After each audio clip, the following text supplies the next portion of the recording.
Hello दोस्तों, क्या हाल है। आप देख रहे हैं इंपॉर्टेंट और सचोट न्यूज, जहां मिलती हैं आपको देश और दुनिया की तमाम बड़ी खबरें सबसे पहले और सबसे विश्वसनीय रूप में। कृपया वीडियो को लाइक और चैनल को सब्सक्राइब करें और कमेंट बॉक्स में जरूर बताइए कि आप ये वीडियो कहां से देख रहे हैं। तो चलिए शुरू करते हैं आज के वीडियो को। कर्नाटक के मुख्यमंत्री पद पर कांग्रेस में तकरार जारी। दिल्ली में कांग्रेस के लिए कर्नाटक का मुख्यमंत्री पद अभी भी बड़ी समस्या बना हुआ है। सिद्धारमैया और डीके शिवकुमार दोनों को अपने पद के लिए और अधिक प्रतीक्षा करनी पड़ सकती है। सिद्धारमैया आज राहुल गांधी और खड़गे से मिलकर मुख्यमंत्री पद के बंटवारे तथा मंत्रिमंडल के विस्तार पर बातचीत करेंगे। माहे पनडुब्बी रोधी जलयान भारत का नया स्वदेशी रक्षक। भारत को समुद्र में नया रक्षक माहे जल्द ही मिलने वाला है।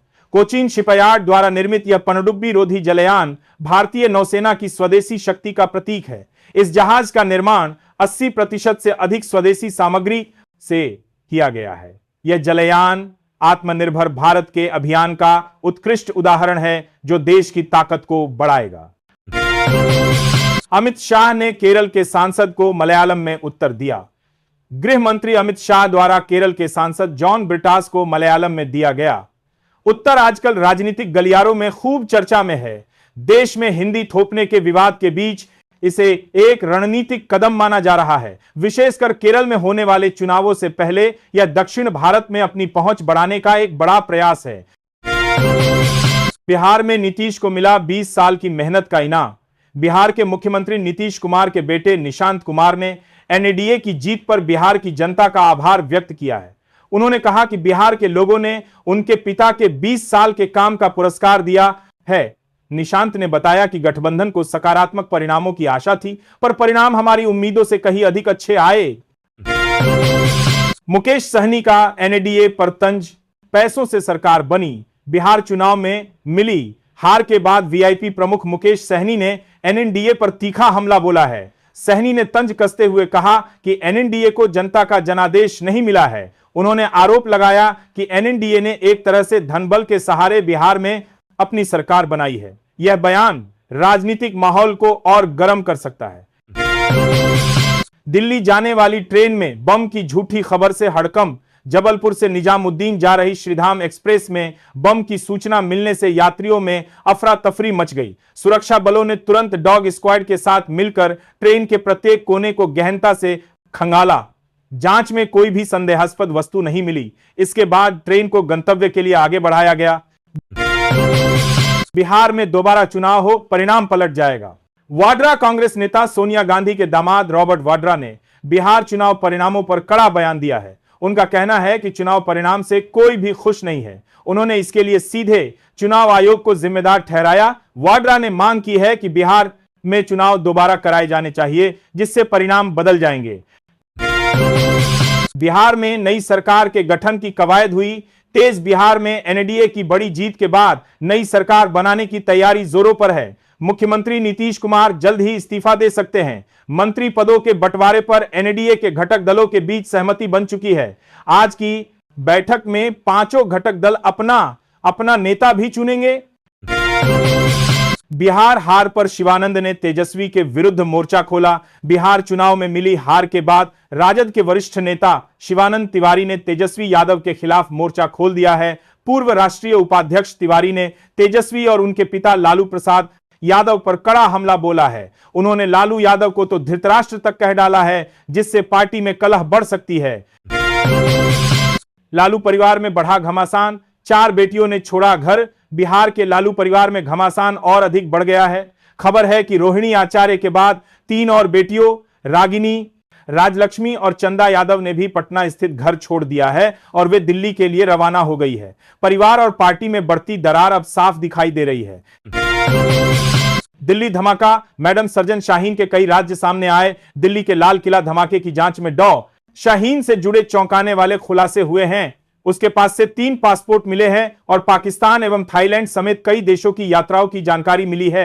6 दिसंबर को बाबरी मस्जिद के बदले की साजिश रची गई थी, जिसे D6 मिशन नाम दिया गया था। भारत करेगा अमेरिका से पहली बार बड़ी मात्रा में गैस आयात। भारत और अमेरिका के बीच एक ऐतिहासिक एलपीजी समझौता हुआ है। केंद्रीय मंत्री हरदीप सिंह पुरी ने बताया कि भारत पहली बार अमेरिका से बड़ी मात्रा में गैस खरीदेगा। 2026 से सरकारी तेल कंपनियां देश के कुल 10% सालाना आयात के बराबर गैस खरीदेंगी। इससे उज्ज्वला उपभोक्ताओं को बड़ी राहत मिलेगी।